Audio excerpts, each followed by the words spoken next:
Bismillahirrahmanirrahim. Assalamualaikum warahmatullahi wabarakatuh.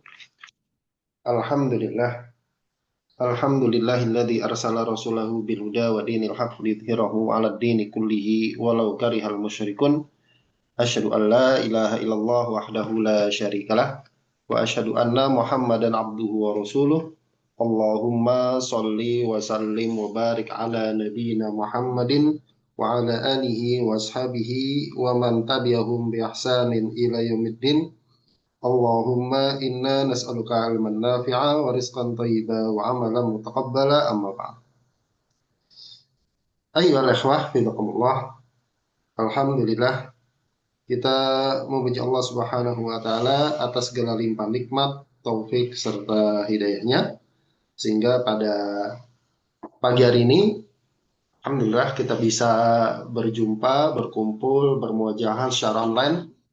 Insya Allah dalam rangka tolabul ilmi syar'i, ya.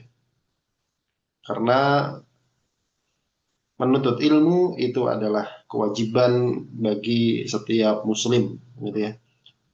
Dan mudah-mudahan apa yang kita lakukan pada pagi hari ini itu ikhlas mengharapkan ridho dari Allah Subhanahu wa taala dan kita diberikan nikmat oleh Allah Subhanahu wa taala berupa ilmu yang bermanfaat dan amal yang soleh. Amin ya rabbal alamin. Ya.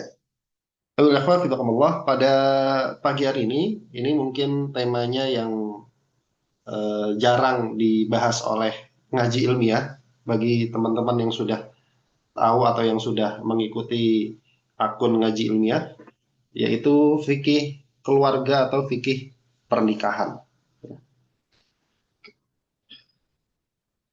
Kenapa ngaji ilmiah itu kok jarang gitu ya membahas tentang ini? Karena memang ini pada dasarnya meskipun dia ilmu yang fardu ain, tapi tidak semua orang butuh begitu.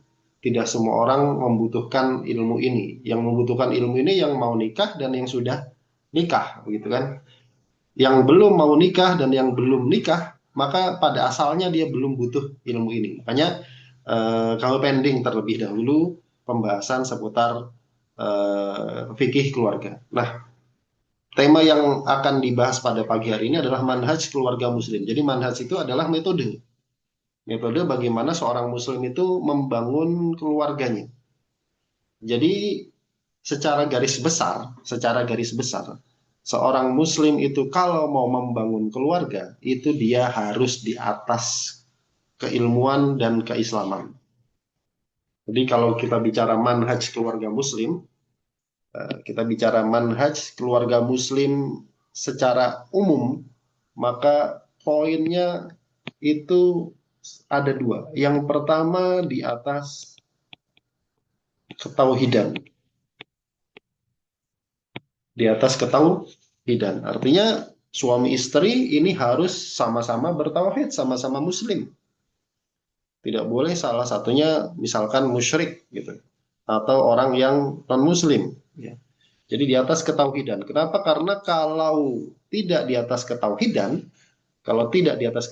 maka perahu atau biduk pernikahan ini akan berjalan di arah yang berbeda dan akan sulit gitu ya. Mungkin anak-anak zaman sekarang itu beda agama begitu kayaknya itu udah mulai agak-agak apa namanya digoyang begitu. Nah, ini sesuatu yang tidak boleh sebenarnya di dalam membangun keluarga muslim ya. Jadi membangun keluarga itu wajib di atas ketauhidan. Itu yang pertama. Kemudian yang kedua wajib di atas ilmu, di atas ilmu. Jadi ilmu yang dimaksud di sini adalah ilmu tentang hak-hak dan kewajiban suami istri, ya. Atau ilmu tentang keluarga, atau bahasa gampangnya fikih keluarga, ya. Fikih keluarga. Jadi teman-teman sekalian, fikih itu secara garis besar kan dibagi menjadi empat, dibagi empat, ya. Secara garis besar dibagi menjadi empat. Yang pertama fikih ibadah, kemudian yang kedua fikih muamalah, Kemudian yang ketiga fikih keluarga, baru yang kemudian yang keempat fikih jinayat atau perundang-undangan. Fikih jinayat atau perundang-undangan. Nah, ini fikih ya. Fikih ibadah itu biasanya ditaruh di awal bahasan. Kenapa? Karena semua orang pasti ibadah. Nggak mungkin nggak ada yang ibadah ini hak Allah, maka ini paling didahulukan. Makanya biasanya ngaji ilmiah itu fokus di sini. Ya, fikih ibadah. Kenapa? Karena ini hak Allah, hak yang paling didahulukan dan nggak bisa ditunda. Gitu ya. Kemudian baru setelah ibadahnya lancar, ibadahnya benar, ibadahnya lurus, maka orang akan mulai mencari di luar itu hak sesama manusia. Nah, hak sesama manusia ini ada dua. Yang pertama membangun keluarga, yang kedua adalah interaksi ekonomi. Kenapa fikih muamalah itu didahulukan dari fikih keluarga? Karena fikih muamalah ini kaitannya dengan bagaimana cara kita mencari uang. Bagaimana cara kita itu mendapatkan uang. Nah, supaya kita paham mana halal, mana haram dalam muamalah maliyah, dalam hubungannya mencari uang, maka ini didahulukan. Kenapa? Karena kalau orang tidak dapat duit, nggak dapat uang, maka dia tidak bisa makan. Kalau orang tidak bisa makan, maka dia mati. Gitu. Makanya fikih muamalah ini didahulukan daripada fikih keluarga. Kenapa? Karena orang semuanya pasti nyari duit. Pasti nyari duit. Maka fikih muamalah itu didahulukan. Kemudian baru fikih keluarga yang akan kita bahas pada pagi hari ini. Nah, kenapa setelah fikih muamalah itu kita beralih kepada fikih keluarga? Karena semua orang ketika dia eh, sudah terpenuhi ekonominya, maka dia akan berpikir bagaimana caranya membangun keluarga. Itulah kenapa sebenarnya dalam urutan belajar fikih ini itu ada hikmah, ada isyarat dari para ahli fikih, dari para ulama, yaitu kalau mau membangun keluarga, muamalahnya harus betul dulu. Kalau mau membangun keluarga, maka ekonominya harus benar dulu. Kenapa? Karena orang seperti itu. Ketika dia muamalahnya sudah benar, dia sudah bisa mencari uang, muamalahnya sudah halal, begitu. Dia sudah paham, oh ini muamalah saya halal nih. Dia bisa menafkahi dirinya, maka dia akan mencari bagaimana caranya membangun keluarga. Nah, maka muncullah fikih keluarga. Setelah itu dia akan cari, oh gimana sih caranya membangun keluarga yang sesuai dengan syariat, bagaimana caranya membangun keluarga sesuai dengan fikih, bagaimana supaya saya tidak terjatuh pada keharaman-keharaman dalam berinteraksi dengan keluarga dan seterusnya. Kemudian setelah itu baru ke fikih jinayat atau perundang-undangan. Nah ini kaitannya dengan fikih negara ya. Jadi ketika keluarga itu sudah terbentuk, gitu ya, ketika keluarga itu sudah terbentuk, maka pasti nanti akan muncul permasalahan-permasalahan, ya.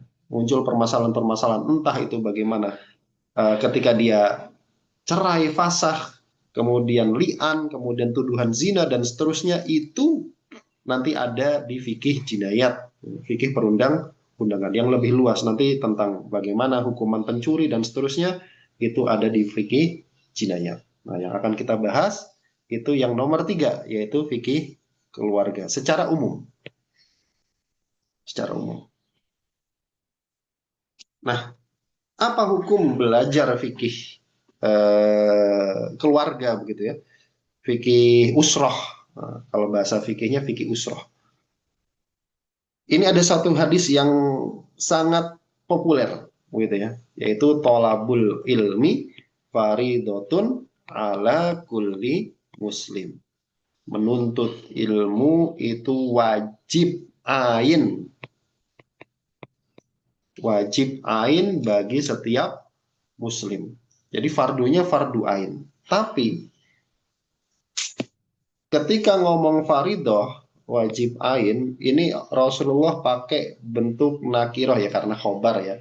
Tapi ketika ngomong ilmu, maka ilmunya ini ma'rifat berarti tidak semua ilmu, ini ilmu tertentu. Ya, ilmunya ilmu tertentu, tidak semua ilmu yang wajib dipelajari. Nah, di antara yang wajib dipelajari, artinya ini fardu ain, adalah fikih keluarga, ya, fikih pernikahan. Bagi siapa? Bagi orang yang mau menikah dan sudah menikah. Jadi, belajar fikih keluarga itu hukumnya fardu ain. Fardu ain itu wajib atas setiap orang, nggak bisa diwakilkan. Kalau dia sampai tidak paham, maka dia berdosa. Kalau dia tidak paham, maka dia berdosa. Dia boleh nggak paham ilmu-ilmu yang lain, tapi ketika berbicara tentang fikih keluarga dan dia mau nikah atau dia sudah nikah, maka belajar ilmu tersebut fardu ain bagi laki-laki maupun bagi perempuan, bagi si istri ataupun si suami, bagi si calon istri maupun calon suami. Ya. Jadi yang terjadi di banyak masyarakat mungkin ya, mungkin salah satu faktornya karena tidak mengetahui ilmu tentang fikih keluarga atau fikih pernikahan. Baik. Ini tentang hukum belajar ilmu fikih. Kemudian lanjutnya kita lihat nasihat dari ulama. Jadi nasihat yang akan kita lihat di sini adalah nasihatnya Syekh Saleh Al-Syekh. Jadi Syekh Saleh Al-Syekh ini beliau salah satu anggota ulama sepuh di Saudi Arabia, ya. Beliau juga pernah menjabat sebagai Menteri Agama di Arab Saudi, ya, Arab Saudi. Nah, sekarang beliau mengajar di Masjidil Haram, ya. Jadi ada kajian khusus beliau di Masjidil Haram di Arab Saudi. Nah, kata beliau, ini saya baca Arabnya terus kita baca terjemahnya. Wa minan nasi man yatazawwaju wa la yata'allamu ahkama mu'asyarati zaujah. Kaifa yukhatibuha, kaifa yatlubu minha, wa mal wajibul ladzi yajibu 'ala zaujati an yu'addiyaha aw yu'addiyahu wa inna ma yu'amiluha bi mahdi hawahu wa yu'amiluha bihasbi raghabatihi wa taratan bihasbi rajuliyatihi wa bihasbi quwwatihi wa la ya'ti bima yajibu alaihi syar'an wa la yata'allamu ahkama syar'i fi masailil usyrati wa ta'amuli ma'az zaujat. Nah, ini bukan isyrah ya, usyrah, usyrah. Kata beliau di antara manusia ada orang yang nikah tapi nggak belajar hukum-hukum dan tata cara bergaul dengan istri. Nah, ini nih yang harus digaris bawah. Tidak mempelajari hukum-hukum dalam bergaul dengan istri. Dia nggak ngerti hukumnya, dia nggak ngerti tata caranya. Bagaimana berbicara kepadanya. Bicara kepada istri itu ada ilmunya, begitu. Bagaimana meminta sesuatu darinya. Kalau kita pengen istri melakukan sesuatu, itu ada ilmunya. Nggak cuma kerjain, gitu. Stop, gitu. Nggak gitu kan? Kita nggak ngomong sama istri begitu. Kerjain, mandi, gitu. Stop, terus minum, gitu kan. Makan, masak, bersih-bersih, nggak gitu. Ada caranya. Serta apa saja kewajiban yang harus ditunaikan oleh seorang istri. Nah, ini juga banyak yang nggak paham. Seorang istri kewajibannya apa sih? Dia harus menunaikan apa kepada suaminya? Ya. Dia seperti apa kepada suaminya? Dia bagaimana cara berinteraksi kepada suaminya? Ini juga banyak yang tidak paham. Kemudian ya mereka berdua lah begitu. Justru memperlakukannya semata-mata berdasarkan hawa nafsunya, berdasarkan seleranya, berdasarkan keinginannya. Terkadang berdasarkan keinginannya, terkadang berdasarkan rasa kejantanannya. Rojuliyatihi. Kekuatannya tanpa menunaikan apapun yang wajib atas dirinya secara syariat. Jadi dia tunaikan banyak, tapi yang secara syariat wajib justru tidak pernah ditunaikan. Itu bahaya sekali tuh. Dia melakukan sesuatu banyak hal. Ada suami melakukan banyak hal kepada si istri, kepada keluarganya, kepada anaknya. Dia tunaikan macam-macam, tapi nggak ada yang wajib. Artinya yang wajib malah justru nggak kena. Ia pun tidak mau mempelajari hukum-hukum syariat dalam hidup berumah tangga dan berinteraksi dengan para istri. Nah ini juga jadi masalah. Nggak belajar hukum syariat dalam masalah hidup berumah tangga dan berinteraksi dengan para istri. Nah ini sesuatu yang sangat berbahaya ya. Kenapa? Karena nikah itu adalah ibadah seumur hidup. Itu sering dikatakan oleh banyak orang. Nikah itu ibadah seumur hidup dan ibadah yang paling panjang di dalam Islam. Ibadah yang paling panjang. Kalau umur hidup kita itu misalkan 70 tahun, usia pernikahannya misalkan dari umur usia 25 misalkan. Maka dari umur 25 sampai dia nanti meninggal itu di dalam ibadah. Di dalam ibadah. Nah, namanya ibadah itu kan ada ilmunya. Namanya ibadah itu kan ada ilmunya. Sebagaimana sholat. Gitu. Sholat itu ada syaratnya, ada rukunnya, ada tata caranya, ada pembatalnya. Maka ibadah nikah juga begitu. Jangan sampai seumur hidup kita beribadah. Ibadah nikah, tapi kita nggak tahu ilmunya dan nggak dapat pahala. Justru malah dapat dosa. Kenapa? Karena syariatnya, tata caranya itu justru tidak terpenuhi. Nah, begitu. Kemudian kita lihat. Nah, sekarang kita lihat ya. Ini kita akan model-model pengajiannya, model kita belajar hukum nikahnya itu dari kasus-kasus kemudian kita soroti bagaimana sikap Islam gitu, bagaimana sikap fikih Islam. Belum lama ini ada berita begini, dua sejoli asal Medan nikah muda dan nekat tinggal di rumah kosong tanpa air dan listrik. Kemudian setelah diperiksa itu kalau nggak salah nggak punya duit sama sekali gitu ya. Tahu ya, tahu berita ini ya, itu sempat viral tuh. Jadi suami istri ini sudah nikah nih, sudah nikah, tinggal di Medan ya, mungkin kayak anak pang lah begitu.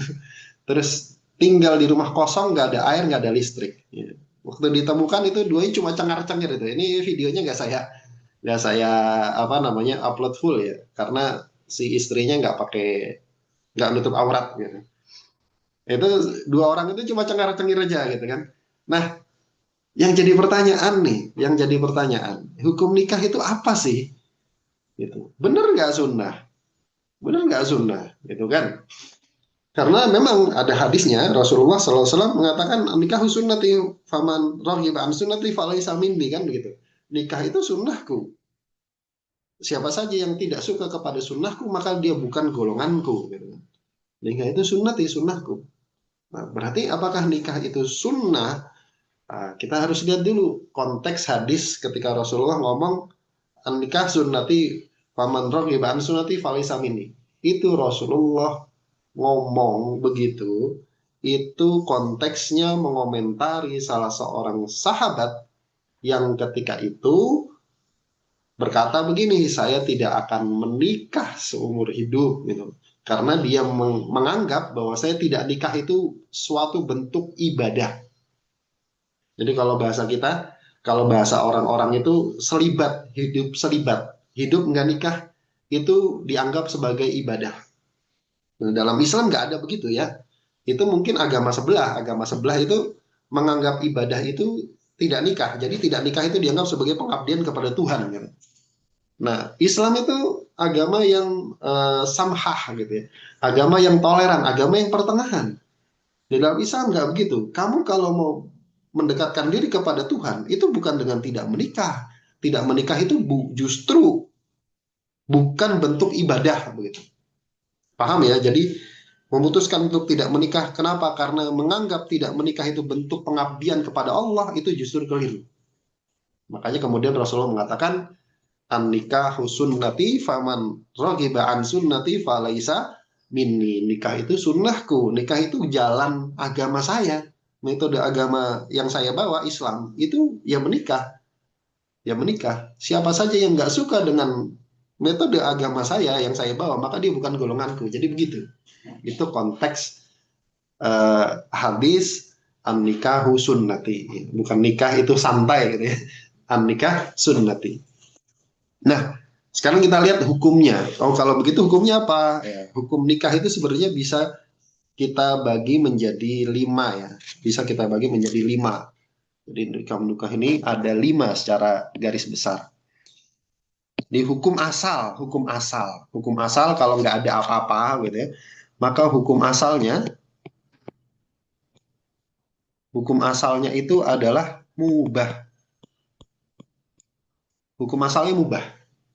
Jadi nggak ada dalam kondisi normal, tidak ada kondisi-kondisi tertentu yang terpenuhi, maka hukum asal nikah itu mubah.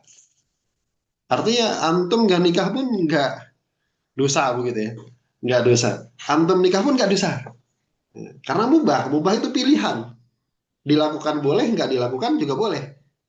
Gitu.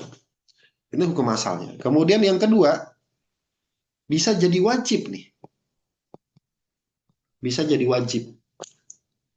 Kapan? Kalau khawatir zina. Kalau dia khawatir kalau nggak nikah, oh saya ini bakalan zina nih. Dan dia punya kemampuan. Dia punya kemampuan atau uhbah.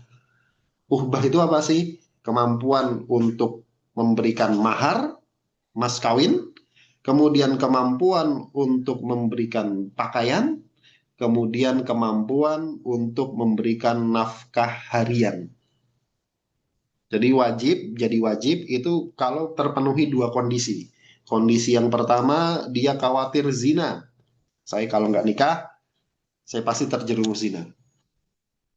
Kemudian kondisi yang kedua, dia punya kemampuan untuk itu. Kemampuan itu meliputi kemampuan untuk memberikan mahar, mas kawin. Dia ngelamar, tahu nih di daerahnya, di kotanya, itu kan biasanya ada namanya mahar mithal. Mahar mithal itu umumnya perempuan di kotanya, di daerahnya tuh maharnya apa sih gitu. Kalau perempuan Jawa itu biasanya maharnya ringan gitu ya. Itu mahar misal, mahar yang berlaku umum, yaitu seperangkat alat sholat kan gitu kan. Kalau wanita-wanita di agak timur itu biasanya secara tradisi adat itu maharnya agak berat gitu ya. Nah dilihat tuh mahar misalnya, saya mampu nggak untuk memenuhi mahar misal itu, mahar yang berlaku umum secara adat. Kemudian saya punya kemampuan nggak untuk memberikan nafkah harian. Kalau mampu, maka wajib. Maka baru wajib. Kemudian yang ketiga sunnah. Yang ketiga, hukum nikah itu sunnah. Ya. Sunnah ini artinya dianjurkan ya. Dianjurkan. Sunnah. Kapan kondisi nikah ini jadi sunnah? Kalau mampu, jadi punya kemampuan sama, bisa memberikan mahar, bisa memberikan pakaian, dan mampu untuk memberikan nafkah harian. Kemudian tidak khawatir jatuh kepada perkara haram. Nggak khawatir. Oh saya selama ini alhamdulillah masih fine-fine aja tuh, apa namanya, tidak menikah gitu. Saya alhamdulillah puasanya lancar gitu kan. Saya alhamdulillah godul basornya kuat gitu ya. Godul basor itu menundukkan pandangan kuat. Saya nggak pernah ngelihat hal-hal yang menimbulkan syahwat gitu kan. Saya bisa menjaga diri. Tapi dia punya kemampuan, maka disunahkan untuk menikah. Disunahkan untuk menikah. Kemudian yang keempat itu haram. Nah, haram ini bagi orang yang nikah untuk tujuan memberikan mudarat pada si calon istri. Nikah nanti habis nikah tak tinggal gitu. Setelah akad karena dendam begitu misalkan, habis akad nikah saya langsung tinggal. Itu beberapa kali kan terjadi gitu ya. Karena si suaminya itu dendam kepada keluarga si calon istri, dia sengaja nikahin, kemudian ketika akad, selesai akad langsung diceraikan di hadapan kayak halayak. Nah, itu haram tuh yang begitu tuh. Kemudian yang kelima makruh. Makruh ini bagi orang yang khawatir nggak, apa namanya, tidak bisa menafkahi, jadi nggak punya kemampuan. Itu hukumnya makruh. Jadi makruh itu bagi orang yang tidak punya kemampuan untuk menafkahi. Nah ini sebenarnya secara fikih pasangan ini itu makruh untuk nikah, makruh untuk nikah. Tapi kalau misalkan nanti dia menikah, begitu menikah bisa memudaratkan si istri, maka bisa jatuh kepada haram. Bisa jatuh kepada haram. Jadi kalau kita paham fikih nikah, kita paham hukum nikah, yang kayak gini-gini ini insya Allah nggak akan terjadi. Kita bisa nilai sendiri, saya ini masuknya hukum yang mana? Mubahkah, wajibkah, sunnahkah, haramkah, makruhkah? Oh, saya kalau nikah nanti justru malah eh, keluarga saya kepontang-panting gitu kan, karena saya nggak punya apa-apa gitu. Ya sudah jangan nikah, ya sudah jangan nikah dulu. Ya terus gimana? Saya nanti takut jatuh kepada yang haram, puasa mas. Gitu. Nah kemudian kita lihat juga ada berita seperti ini. Ini di tim Detik Sulsel dari detik.com, kejadiannya belum lama ya, 14 Agustus 2025. Ya, belum ada, ya baru tahun lalu, tapi nggak nyampe 1 tahun. Ini juga sering terjadi. Calon istriku ternyata pria. Kisah lelaki batal nikah gara-gara ditipu. Nah, ini bagaimana kondisinya, keadaannya? Dia nikah cuma lewat WA, chattingan. Chattingan, ketemu di medsos, kemudian chatting, kemudian ngobrol, ternyata cocok ketika ngobrol, akhirnya memutuskan untuk nikah. Jadi dia nggak tahu step nikah. Step nikah itu apakah kenal langsung jebret nikah? Enggak, ada aturannya. Di dalam fikih Islam itu ada langkah-langkahnya. Langkah-langkahnya, kalau orang tidak tahu langkah-langkah atau step-step nikah, insya Allah kesananya pasti keliru. Ya, contohnya seperti ini, gitu ya. Contohnya seperti ini. Nah, di dalam nikah, di dalam apa namanya konteks pernikahan, itu Islam tidak mengenal adanya pacaran ya, jelas ya. Tapi mengenal adanya nawar, ya, mengenal adanya nador. Mungkin teman-teman sudah tahu nador. Nador itu ngelihat calon istri, ngelihat calon istri. Apa sih hukum nador? Ya, hukum nador itu hukum asalnya sangat disunahkan. Hukum asalnya sangat disunahkan atau sangat dianjurkan bagi yang beneran mau nikah. Contohnya si Fulan ini, si laki-laki ini, dia pengen nikah nih, udah chattingan sama seseorang yang dia anggap kok klop gitu. Maka ketika dia pengen menikahi, maka dia sangat ditekankan untuk ngelihat calon istrinya dulu. Jangan main langsung jebret aja kan gitu kan. Nanti kejadiannya seperti ini. Kejadiannya seperti ini. Nah, syarat-syarat nador itu banyak sekali disebutkan di kitab-kitab fikih ya. Di antaranya kalau di dalam madhab Syafi'i itu yang dilihat adalah wajah dan tangan. Wajah dan tangan. Dalam pendapat lain itu adalah kepala. Kepala artinya dibuka ya. Dibuka. Jadi bagian-bagian yang biasa nampak ketika bekerja di dalam rumah. Berarti kepala sekaligus leher, kemudian tangan sampai siku, lengan ya lengan, kemudian kaki sampai betis. Nah, itu kil ya, pendapat lain. Itu yang boleh dipandang. Nah, itu kalau orang ngelihat kan ketahuan, oh ini laki-laki nih ada jakunnya gitu. Kumisan gitu kan. Ya tahu dia. Tapi karena tidak apa namanya tidak melakukan step ini, maka dia bisa ketipu nih. Nah, kemudian salah satu syaratnya juga tidak khalwat ketika melakukan nador. Tadi yang pertama batasannya ya. Kemudian yang kedua syaratnya adalah tidak khalwat, tidak saling bersendirian gitu. Harus ada walinya. Oh, kita ngomong sama walinya. Saya mau nikahin anak bapak, gitu kan. Boleh nggak? Oh, silakan, silakan, gitu kan. Adik kerjanya apa? Biasanya diinterogasi kan, gitu kan. Nah, tidak khalwat dihadiri walinya atau perempuan lain atau perempuan lain. Kemudian syarat yang ketiga itu bertekad untuk menikahinya. Bertekad untuk menikahi. Kalau nggak berniat untuk menikahinya maka haram. Jadi hobinya cuma nador aja, itu jadi masalah tuh. Ada orang yang hobinya itu nador, hobinya nador tuh datang ke akhwat fulan ngelihat, kamu ngapain? Dia pengen aja ngelihat, penasaran. Nah itu haram. Kemudian nadornya kepada perempuan yang bukan mahram, artinya yang memang halal untuk dia nikahi, bukan kepada saudaranya, kepada apa namanya Pak D, budenya begitu, nggak boleh ya, seperti itu. Nah, ini tentang Kenapa sih kita harus paham step-step pernikahan? Jadi menikah itu ada step-stepnya. Menikah itu ada step-stepnya. Ketika kita mau melamar seseorang, bagi laki-laki ya, kita mau melamar seorang perempuan itu ada langkah-langkahnya yang harus dipenuhi. Yang mana kalau tidak terpenuhi, ini bisa berakibat buruk ke depannya, bisa berakibat fatal. Makanya syariat itu mengatur hal nador. Kalau gitu kenapa nggak pacaran aja? Justru pacaran nanti akan menjatuhkan kepada yang lebih haram lagi gitu ya. Makanya syariat ini Masya Allah ya. Syariat Islam itu antum bisa lihat ya. Syariat Islam itu syariat yang pertengahan. Tidak dibolehkan pacaran, tapi juga nggak di apa namanya nggak dianjurkan nikah tanpa nador. Jadi pertengahan. Nggak, oh kamu nanti nikah langsung jebret. Enggak. Ada tata caranya, ada step-stepnya. Bukan juga ya daripada nanti beli kucing dalam karung kan begitu kan. Mending kita pacaran dulu gitu. Kita penjajakan dulu selama 1 tahun, 2 tahun. Kalau cocok kita lanjut. Enggak juga seperti itu. Pertengahan. Masya Allah. Ini agama yang luar biasa. Antum nggak akan mendapati agama selain Islam yang seperti ini. Sebagaimana tadi ya. Taib. Ini yang berkaitan dengan step-step menikah.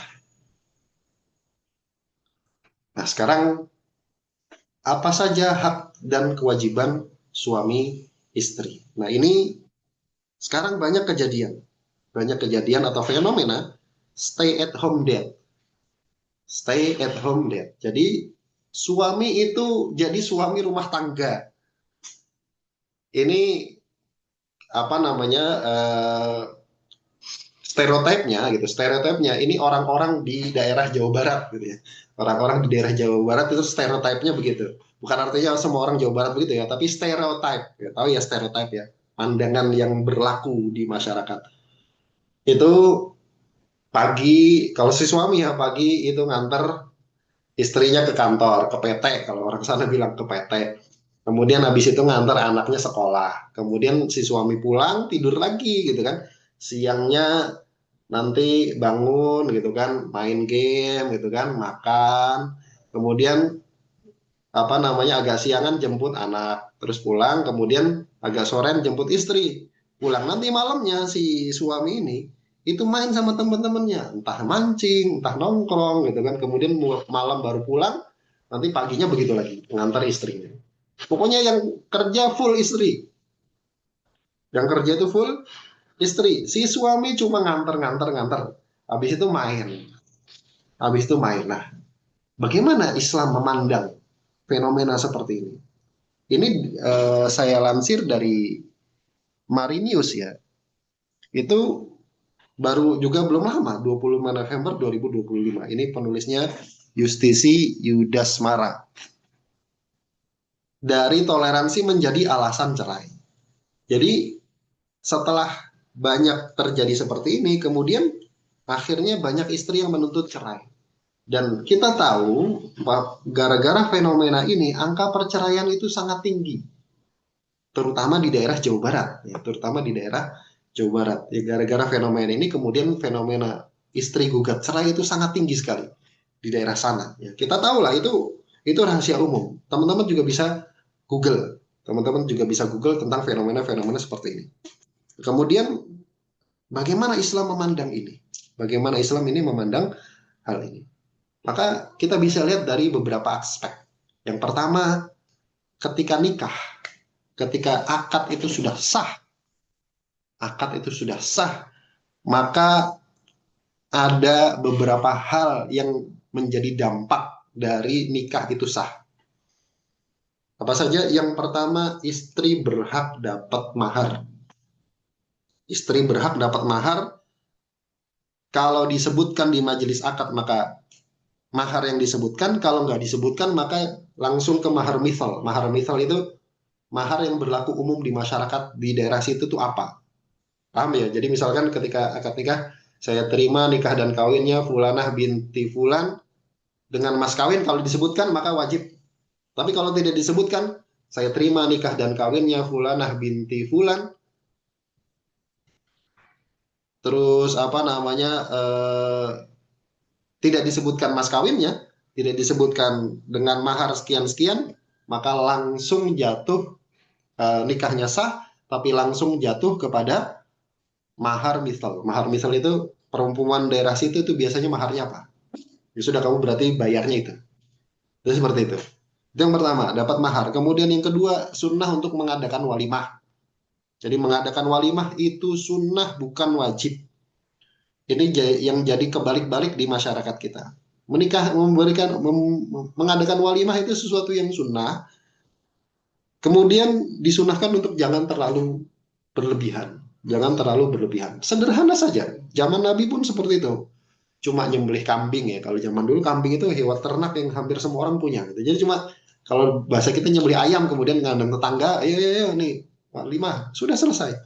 Supaya orang tahu nih sudah nikah. Gitu. Itu yang kedua. Kemudian yang ketiga, punya hak. Ya, punya hak. Punya hak untuk saling bersenang-senang. Ini biasanya cuma berhenti di sini nih. Saling bersenang-senang tuh saling apa namanya hubungan biologis lah gitu. Suami boleh megang nyentuh istrinya, istri boleh nyentuh suami, dan seterusnya dan seterusnya. Hak untuk saling bersenang-senang. Ini biasanya yang paling dicari sebenarnya. Cuma ini bukan sesuatu yang paling utama gitu. Kemudian yang keempat, hak untuk dapat nafkah. Hak untuk dapat nafkah. Siapa? Istri. Jadi suami wajib menafkahi istri. Jadi suami ini laki-laki. Laki-laki itu hidupnya menafkahi. Betul itu. Ya, hidupnya menafkahi. Dia wajib menafkahi si istri. Jadi nggak boleh kalau suami itu tidak menafkahi istri. Tidak menafkahi istri itu dosa si suami. Nah, sebab-sebab yang membuat seorang laki-laki wajib menafkahi itu ada dua, diantaranya ada dua. Yang pertama karena sebab pernikahan dia jadi istri, yang kedua karena sebab anak, dia punya anak. Maka istri dan anak itu tanggungan suami. Dah titik, nggak ada tawar-tawar itu, nggak ada tawar-tawar. Istri boleh nggak untuk bekerja di luar rumah itu pembahasan berbeda. Tapi pembahasan utama laki-laki wajib menafkahi istri dan anak. Apa saja nafkahnya? Sebagian yang disebutkan oleh para ulama yaitu makan minum standar uruf. Artinya pangan. Standar masyarakatnya itu makannya tuh normalnya apa? Oh kalau beras nasi ya Pak, dikasih nasi, dikasih beras. Lauknya apa? Oh lauknya sekian. Standar hidup normal di daerah itu sehari itu keluar berapa puluh ribu misalkan. Ya itu yang wajib dipenuhi, yang wajib dipenuhi. Itu yang pertama, pangan, makan, minum. Kemudian yang kedua pakaian. Nah pakaian, sandang. Dalam madhab Syafi'i minimalnya suami dalam 1 tahun itu 2 kali membelikan pakaian istri. Baik itu pakaian untuk keluar rumah, pakaian santai, pakaian sehari-hari, pokoknya 2 kali. Pokoknya 2 kali. Ya kan belum belum apa namanya belum rusak begitu. Ya tetap dikasih nafkahnya. Boleh dikasih dalam bentuk uang nih buat beli baju. Oh, masih bagus ya sudah simpan aja. Gitu. Atau dikasihkan baju, dikasih duit nih buat beli baju. Nah, berapa kali? 2 kali dalam setahun. Baju gamis saya udah rusak nih, Kang, gitu kan. Baju gamis saya udah jelek nih Mas, gitu kan. Ya sudah berarti si suami wajib untuk membelikan, wajib untuk membelikan. Jadi banyak orang yang nggak paham di sini. Pakaian itu wajib 2 kali dibelikan oleh suami. Kemudian yang ketiga tempat tinggal. Tempat tinggal yang layak, gitu. Tempat tinggal yang layak secara uruf. Jangan kemudian yang tidak layak secara uruf gitu ya. Nah ini wajib apa namanya dipenuhi secara uruf. Baik itu kontrak ataupun beli rumah. Jadi nggak harus beli ya. Jadi tempat tinggal itu nggak harus beli. Dia boleh kontrak, dia boleh apa namanya ada yang ngasih tempat tinggal. Pokoknya yang penting terpenuhi. Jadi bukan harus beli rumah. Yang penting istrinya itu nggak kehujanan, nggak terlunta-lunta. Nah, jangan sama kayak tadi. Tinggal di rumah kontrakan, kontrakannya nggak layak, nggak ada listrik, nggak ada air, ya berarti tidak terpenuhi itu kewajiban si suami. Kemudian yang keempat, dan ini yang ajib nih di dalam madhab Syafi'i, alat rumah tangga, alat kebersihan, alat bersih, alat rumah tangga, dan pembantu.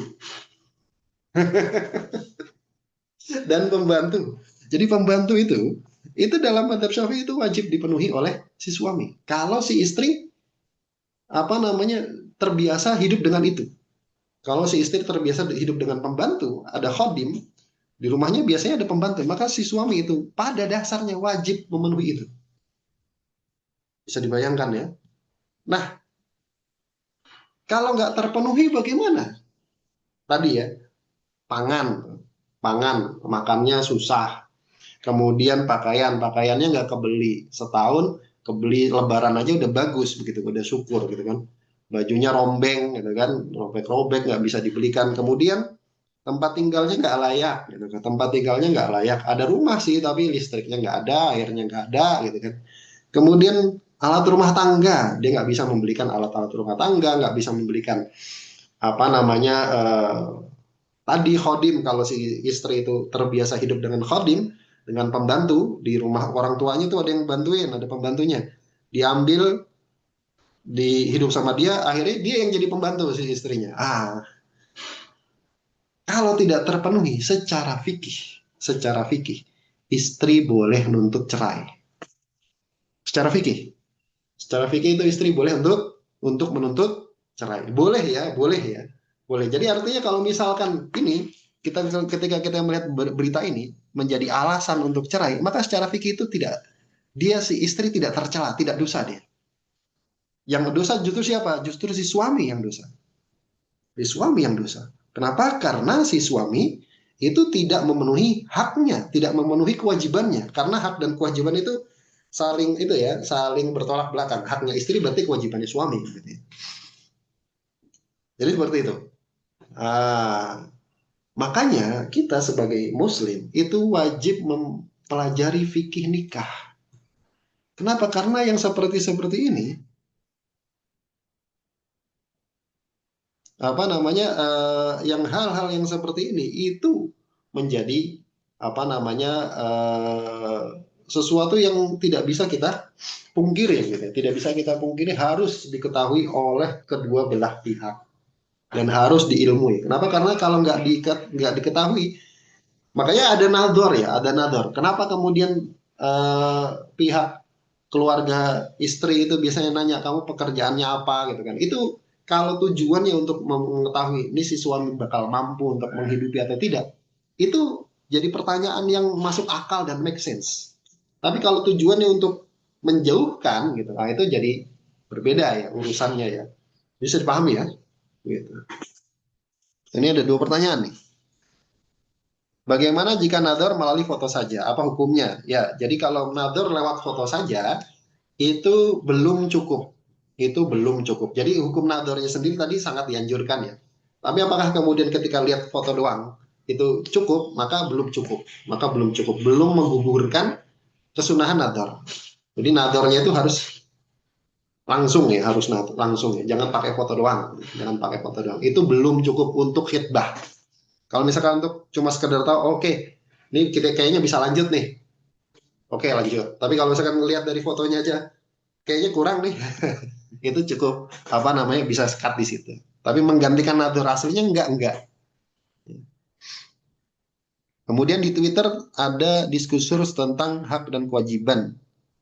Kemudian ada statement pengobatan istri dan skincare bukan merupakan kewajiban suami. Kalau pengobatan ya apa namanya kewajiban suami, termasuk kesehatan. Termasuk kesehatan itu sebenarnya tadi ya kewajiban suami itu sebenarnya banyak ya. Ini saya bukakan apa namanya kitabnya ya. Jadi alatut tantif wa mata wa khodim.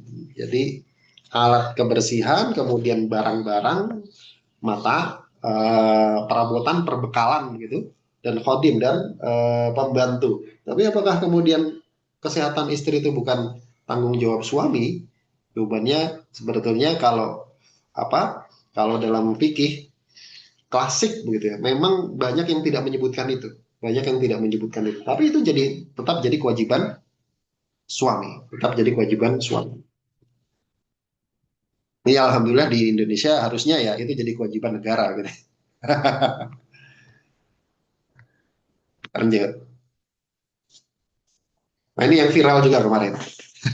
Ini bukan bukan gosip ya, tapi ini untuk membahas kapan seorang suami itu boleh nalak istri dan ketika tertalak itu anaknya ikut siapa. Nah gitu. Jadi kapan seorang suami itu boleh mentalak istrinya dan apa hukum talak itu sendiri. Nah, hukum talak ini kita cepat saja. Hukum talak itu sebenarnya ada 5 ya. Yang pertama wajib menalak istri itu wajib. Kapan? Pada kasus ila. Ila itu nanti lah kita bahas ya. Itu suami bersumpah untuk tidak menggauli istrinya selama 4 bulan atau lebih. Itu sumpah si suami. Itu wajib untuk ditalak. Kemudian ketika kasus shikok. Shikok itu perpecahan antara suami istri yang nggak mungkin kemudian didamaikan. Nah, itu wajib si suami untuk menceraikan istri. Ini teman-teman nanti apa namanya lihat nih. Ini kasusnya beliau ini masuknya yang mana? Ini studi kasus ya, jangan dibilang gosip ya, studi kasus. Kemudian yang kedua, hukumnya sunnah. Yaitu kapan? Ketika istri melakukan hal-hal yang melanggar syariat. Contohnya nggak sholat, kemudian ini, kemudian itu. Kemudian yang ketiga, haram. Haram. Haram itu mentalak istri dalam keadaan haid. Kemudian yang keempat, makruh. Mentalak istri nggak tanpa alasan yang jelas. Kemudian yang kelima, mubah. Mubah mentalak itu ketika istri melakukan pelanggaran-pelanggaran akhlak, melakukan pelanggaran-pelanggaran akhlak. Maka kira-kira ini kasusnya beliau ini masuknya yang mana? Dia menalak istrinya itu masuknya yang mana? Kalau saya pribadi, saya memandangnya ini hukumnya dia menalak istrinya itu wajib. Jadi dia wajib sudah nih, sudah wajib mentalak istrinya. Kenapa? Karena sudah melakukan pelanggaran-pelanggaran yang tidak bisa ditoleransi gitu ya. Dan sudah terjadi perpecahan yang luar biasa nggak bisa didamaikan. Maka wajib dia untuk menceraikan istri. Jadi mentalak istri itu bisa jadi wajib tuh. Nah terus anaknya ikut siapa? Anaknya ikut siapa? Ah, secara secara hukum asal, kalau si anaknya belum bisa membedakan mana baik, mana buruk. Kalau diajak ngobrol masih nggak apa namanya masih nggak nyambung lah begitu. Maka hukum asalnya si anak ikut ibu. Hukum asalnya ketika sudah cerai ya, sudah cerai, hukum asalnya si anak ikut ibu. Kenapa? Karena biasanya normalnya kondisi normal anak itu akan nempel sama ibu. Kondisi normal. Nah, kalau ada anomali-anomali gitu, maka itu boleh naik banding ke muka hakim. Boleh naik banding ke muka hakim untuk apa namanya mengambil si anak dari si ibu. Bisa diserahkan kepada kakeknya atau kepada bapaknya atau kepada yang lain. Nah, ini secara fikih ya. Kalau sudah tamyiz dan sudah balik, maka si anak itu nanti disuruh milih di depan hakim. Disuruh milih di depan hakim dan milihnya juga harus apa namanya ada alasannya. Alasannya alasan syar'i. Misalkan oh saya kalau gitu milih tinggal sama bapak aja deh gitu kan. Ya sudah berarti jadi haknya si bapak. Itu secara fikih nanti ada pembahasan-pembahasan lanjutan tentang hal ini gitu. Bagaimana kapan seorang suami itu boleh mentalak istri? Bukan cuma boleh ya, wajib gitu kan. Kemudian jadi sunnah, jadi mubah, jadi makruh, jadi haram. Dan kemudian kapan eh, hak pengasuhan itu jatuh kepada siapa? Begitu.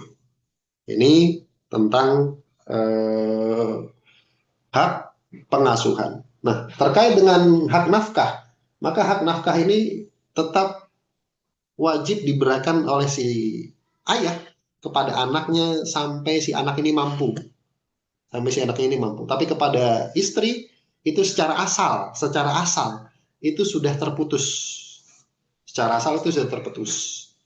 Ya, jadi nafkah kepada istri dengan sekedar cerai itu sudah terputus. Tapi kepada anaknya tetap wajib. kepada anaknya tetap wajib. Begitu. Wallahu a'lam bishawab. Nah, ini kesimpulannya menjadi keluarga muslim yang sakinah dan bahagia. Ini saya ambil perkataannya Ibnu Abbas radhiyallahu taala anhu ketika beliau menafsirkan firman Allah Subhanahu wa taala walahunna mithlu alladzi 'alaihinna bil ma'ruf. Dan para istri memiliki hak yang seimbang dengan kewajibannya menurut cara yang patut. Kemudian Ibnu Abbas berkomentar, aku tidak suka menuntut seluruh hakku dari istriku karena khawatir ia akan menuntut seluruh haknya dariku. Jadi pernikahan ini seni menahan diri sebetulnya, seni untuk bergaul. Saya sebagai suami itu punya hak-hak atas istri saya. Begitu juga istri saya punya hak-hak yang wajib saya penuhi. Maka sebagai orang yang punya ilmu, yang punya adab, dia nggak akan menuntut semua haknya. Kamu kan harus begini sama saya ini suami loh gitu. Begitu juga istri loh, kamu malah nggak memenuhi hak-hak saya yang ini dan ini. Akhirnya jadi ribut gitu kan. Makanya kata Ibnu Abbas, aku tidak suka menuntut seluruh hakku dari istriku. Ya sudah, meskipun itu tidak dipenuhi, ya sudah, nggak apa-apa. Namanya hak kok gitu kan. Hak kan kita boleh ambil, kita boleh enggak kan gitu kan. Paham ya maksudnya ya? Saya punya hak, misalkan A terhadap istri saya. Ini tidak dipenuhi. Saya boleh nggak untuk menggugurkannya? Boleh. Saya nggak nuntut itu. Kenapa? Karena saya nggak belum mampu untuk memenuhi hak yang B kepada suami saya, kepada istri saya. Begitu. Ibnu Abbas juga menganjurkan agar seorang laki-laki berhias untuk istrinya. Jika seorang suami menuntut istrinya agar berhias untuknya, menghilangkan bobo yang tidak sedap, bergaul dengannya dengan cara yang baik, maka demikian pula wajib bagi si suami untuk memperlakukan istrinya sesuai dengan apa yang telah Allah Ta'ala wajibkan atas dirinya. Begitu. Wallahu a'lam bishawab. Jazakumullah khairan atas perhatiannya. Terima kasih atas diskusinya. Saya kembalikan kepada moderator. Baik, alhamdulillahirrahmanirrahim. Jazakallah khair Ustadz Wahyu Al-Batawi atas ilmunya pada pagi hari ini.